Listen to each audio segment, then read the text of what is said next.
Hi, St. Ambrose family. Father Dan has asked me to say a few words about where we are with our current situation of COVID-19 and where we're headed. COVID-19 has impacted us all in ways we never expected. Our daily lives now consist of frequent hand washing, social distancing from our families and friends, and masking up for those moments that were outside the confines of our own home. These new norms have caused us to socialize differently, to gather differently, and certainly to pray differently. But as Christians, we've been tasked with loving our neighbors as ourselves.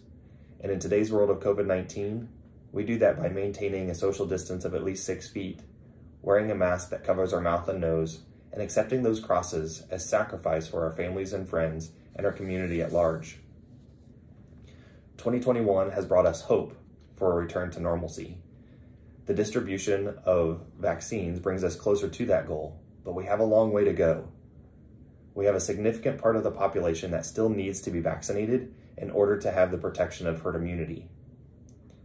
The World Health Organization, the Centers for Disease Control and Prevention, the Indiana State Health Department, and numerous other medical and scientific organizations and their leaders have worked tirelessly to bring us the best guidance in how to protect ourselves and each other.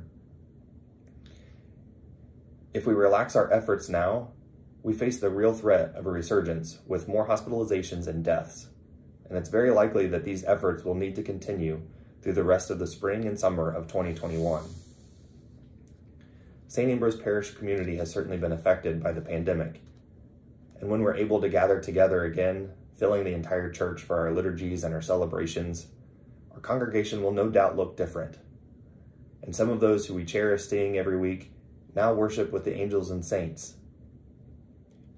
We all long for the day that we can again greet each other face to face and sing together our praises and our prayers, but we cannot risk the exposure and the spread of this deadly virus today. This pandemic has taught me and retaught me that our God is a big God, and he hears our prayers no matter where we join, whether it be virtually from our home or in the pews of the church. I know that I cannot wait to be back in the pew or behind the piano at St. Ambrose, but I trust in God's timing and in his wisdom to get me there. So as we move through the next weeks and months, I ask that you continue to pray for all those that are suffering from the terrible effects of this virus and all the healthcare workers that are caring for them as well. But we also give thanks. We give God thanks for the many blessings that he continues to bestow on us. And right now, I'm incredibly grateful for the wisdom and the knowledge that he's given scientists to develop a vaccine to help protect us. And I highly encourage all of you, when given the opportunity, to get fully vaccinated against this virus so that we can all gather together again safely around the table of Christ's sacrifice. So until then, please be safe, be healthy, and be blessed in this new year.